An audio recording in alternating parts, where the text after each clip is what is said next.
শুধু metro rail না, এরকমই মানে ইনোভেটিভ কিছু অ্যাটেম্প্ট নেওয়া উচিত। একটি ট্রেন থেকে আরেকটি ট্রেনের যে মাঝখানে দূরত্ব, সময়ের যে ব্যবধান, সেটি এখন বর্তমানে পিক আওয়ারে 8 মিনিট, অফ পিক আওয়ারে 10 মিনিট। তা আমরা কাজ করছি এখন এটাকে 6 মিনিটে যদি পিক আওয়ার আমরা আনি। এ যেন স্বপ্নকে ছুঁয়ে দেখা। ঢাকার যোগাযোগ ব্যবস্থা বদলে যাচ্ছে। যানজট এড়াতে মেট্রো রেলকে বেছে নিয়েছেন রাজধানীবাসী। যানজটের কবল থেকে মানুষ ধীরে ধীরে মুক্তিও পেতে শুরু করছে। আমি সিলেট থেকে এসেছি, এখানে এসে দেখলাম যে ঢাকা শহরে অনেক যানজট। মেট্রো রেল যদি অতি দ্রুত চালু হয় এবং দেওয়া হয় তাহলে জনগণের অনেক উপকার হবে এবং মানুষের ভোগান্তির লাঘব শেষ হবে। বর্তমানে ঢাকার যে পরিস্থিতি, ট্রাফিক ব্যবস্থা খুবই বাজে, যাতায়াত ব্যবস্থা খুবই বাজে। আপনার অনেক সময়ের অপচয় হয়, যাত্রীদের ভোগান্তির কোনো শেষ নেই। তো মেট্রো রেল হলে অনেকের অনেক সুবিধা হবে, যাতায়াতের অনেক সময় কমবে। ঢাকার মানুষের উপর খুব দ্রুতই মেট্রো রেলের ইতিবাচক প্রভাব পড়তে শুরু করেছে। অনেকেই ফেলছেন স্বস্তির নিঃশ্বাস। রাজধানীর মানুষের যাতায়াত ভীতি কমেছে, যেন মানুষ কাজের তাগিদে বা স্বাচ্ছন্দ্যে ঘুরে বেড়াচ্ছে ঢাকার এক প্রান্ত থেকে আরেক প্রান্তে। প্রতিদিনই কর্মস্থলে যাওয়ার পথে এইটা ফেস করতে হয়, আবার কর্মস্থল থেকে যখন আবার বাসায় ফিরি তখন ওইটা ফেস করতে হয়। শুধু মেট্রো রেল না, এরকমই মানে ইনোভেটিভ কিছু অ্যাটেম্প্ট নেওয়া উচিত, এটা আমারও তাই মনে হয়। ঢাকা ম্যাস ট্রানজিট কোম্পানি লিমিটেডের তথ্য মতে মেট্রো রেল রাজধানীর নাগরিকদের আর্থসামাজিক উন্নয়নে বিরাট অবদান রাখবে। এদিকে মানুষ ধীরে ধীরে এর সুফলও পেতে শুরু করেছে। মানুষের কাজের গতিশীলতা বাড়ছে। ঢাকার যোগাযোগ ব্যবস্থা সম্পূর্ণ বদলে যাচ্ছে।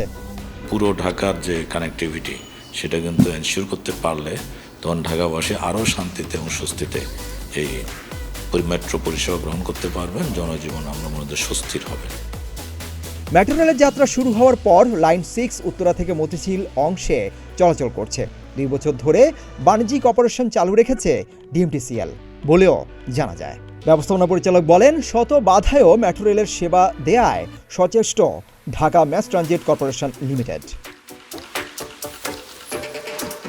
তিনি জানান, লাইন 6 যেটি বর্তমানে চলমান, গড়ে প্রতিদিন এখন প্রায় 3.5 লাখ যাত্রী শুক্রবার ব্যতীত প্রতিদিন চলাচল করছে।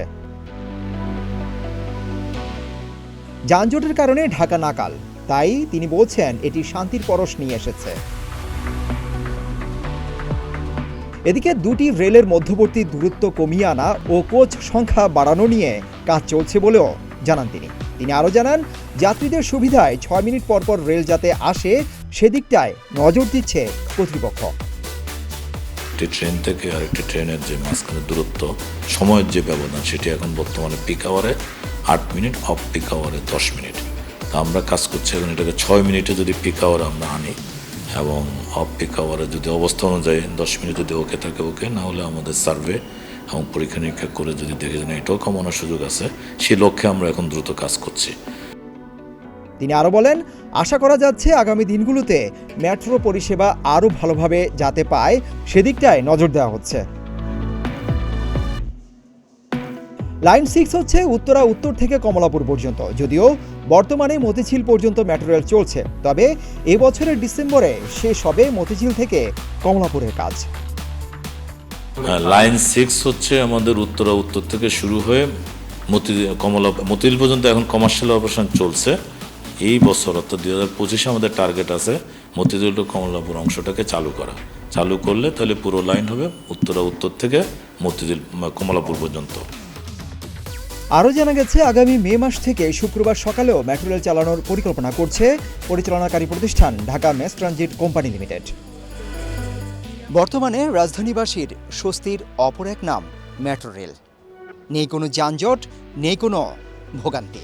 এই কমলাপুরের মেট্রো রেল স্টেশনটি হয়ে গেলেই কমলাপুর থেকে অনায়াসে যাত্রীরা যেতে পারবে দিয়াবাড়ি, আবার দিয়াবাড়ি থেকে অনায়াসেই এই কমলাপুর স্টেশনে এসে হাজির হতে পারবে এবং সেই সাথে যারা দূর দূরান্তে যাবে তারাও নির্বিঘ্নে যেতে পারবে। আপনারা দেখতে পাচ্ছেন যে এই কমলাপুরের মেট্রো রেল স্টেশনটি দ্রুতগতিতে কাজ চালু করেছে ডিএমটিসিএল, আর ব্যবস্থাপনা পরিচালক জানিয়েছেন এজন্য সবার সহযোগিতা প্রয়োজন। কমলাপুর থেকে সিদ্দিকুর রহমান রোমন, প্রতিদিনের বাংলাদেশ, ঢাকা।